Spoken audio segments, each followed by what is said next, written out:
So hello everyone, welcome to our channel अकेडेशिया।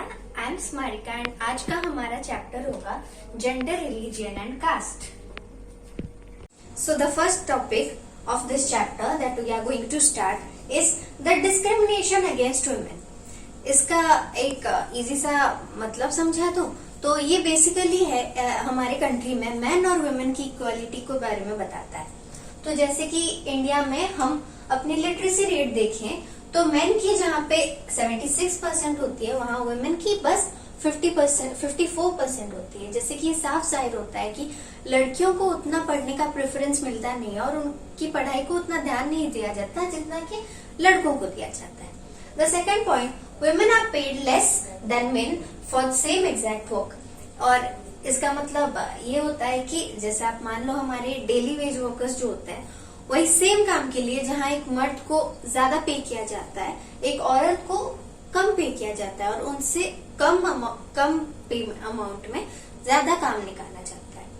The third point, parents prefer to have a male child rather than a female child. ये तो अपने India में होता ही है कि हमारे पेरेंट्स जो जिनकी टिपिकल थिंकिंग होती है, जो लोगों की टिपिकल थिंकिंग होती है, वो चाहते हैं कि उनको लड़का पैदा हो ना कि लड़की, जिससे कि हमारी इक्वालिटी की रेट काफी कम हो जाती है और लड़कियों का पैदा होना, the birth of girl child has fallen down to 914%.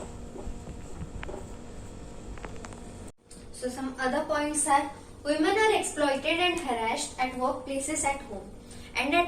जैसे कि हमें काफी सारे डोमेस्टिक वायलेंस, डाउरी के केसेस आजकल सुनने में मिलते हैं जहाँ की वुमेन लोगों को हैराश किया जाता है, उन्हें मारा पीटा जाता है और उनकी इज्जत नहीं की जाती। Women have low presentation in legislature. Lok Sabha और राज्यसभा दोनों में ही बहुत कम औरतें हैं जो कि रिप्रेजेंट करती हैं हम औरतों को। सो इसीलिए हमारे पार्लियामेंट और स्टेट असेंबली में ना ऐसे लॉज बन पाए, ना कुछ स्ट्रॉन्ग ऐसे कॉन्स्टिट्यूशन लॉज बना पाया जिससे कि हम औरतों को वो इक्वालिटी मिले और वो पोजीशन मिले। तो चलिए जानते हैं हमारी गवर्नमेंट ने क्या स्टेप्स लिया है मेन और वुमेन की इक्वालिटी को मेंटेन करने के लिए। The steps taken by the government to maintain the equality between men and women. Several programmes have been launched by the government to promote girl education. लड़कियों के एजुकेशन के लिए गवर्नमेंट काफी सारे प्रोग्राम्स लॉन्च कर रही है और इसमें से एक प्रोग्राम तो आपको पता ही होगा जो कि है Beti Bachao Beti Padhao.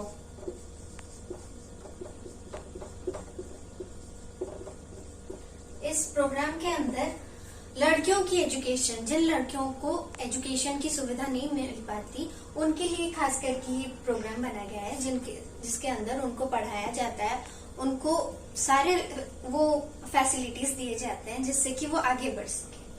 Anti dowry laws have been implemented. Strict laws are there against domestic violence. दहेज ना लेने के लिए काफी सारे लॉज इम्प्लीमेंट किए गए हैं और डोमेस्टिक वायलेंस जैसे ना हो उसके लिए भी काफी सारे लॉज बनाए गए हैं जिसके अंदर कि अगर आप किसी से डाउरी लेते हो और या फिर आपसे कोई डोमेस्टिक वायलेंस करता है तो आपको सीधे कुछ सालों के लिए जेल हो जाएगी।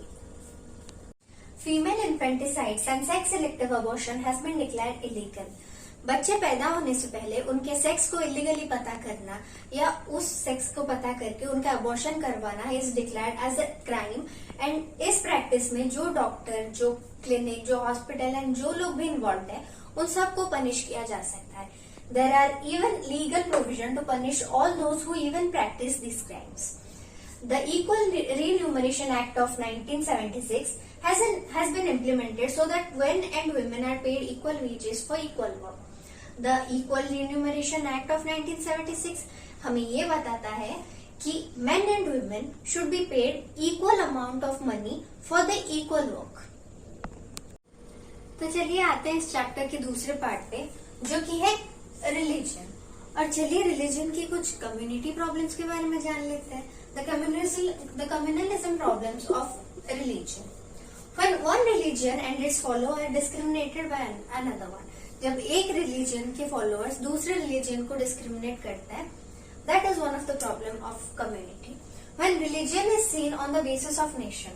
जैसे कि हमारे पाकिस्तान के फॉर्म होते वक्त सारे मुस्लिम्स ने उस देश में सारे मुस्लिम्स थे, और उन मुस्लिम की वजह से वो रिलीजन बना था, वो देश बना था। तो उसके वजह से when demand of one religion is formed in opposition of another, and when people start believing that beliefs of one religion is superior to the other, जब हम अपने रिलीजन को दूसरे रिलीजन से सुपीरियर समझते हैं और दूसरों को डोमिनेट करने की कोशिश करते हैं, तो तब क्रिएट होते हैं कुछ ऐसे प्रॉब्लम्स। तो हमारे स्टेट में ऐसे डिस्क्रिमिनेशन ना हो, इसलिए हमने हमारे इंडिया को एक सेक्युलर स्टेट बना दिया है। तो चलिए, सेक्युलर स्टेट बनने के लिए क्या चीजें होनी पड़ती है, या फिर इंडिया को सेक्युलर स्टेट होने में क्या पॉइंट्स मिले हैं, ये जान लेते हैं। Our constitution does not give any special status to any religion. India कोई भी रिलीजन को कोई स्पेशल स्टेटस नहीं देता। जैसे पाकिस्तान में मुसलमान रिलीजन को एक स्पेशल स्टेटस दिया जाता है, या फिर यूके में क्रिश्चियनिटी को एक स्पेशल स्टेटस दिया जाता है। Our constitution does not provide any individual and communities the right to practice to any religion or to follow any.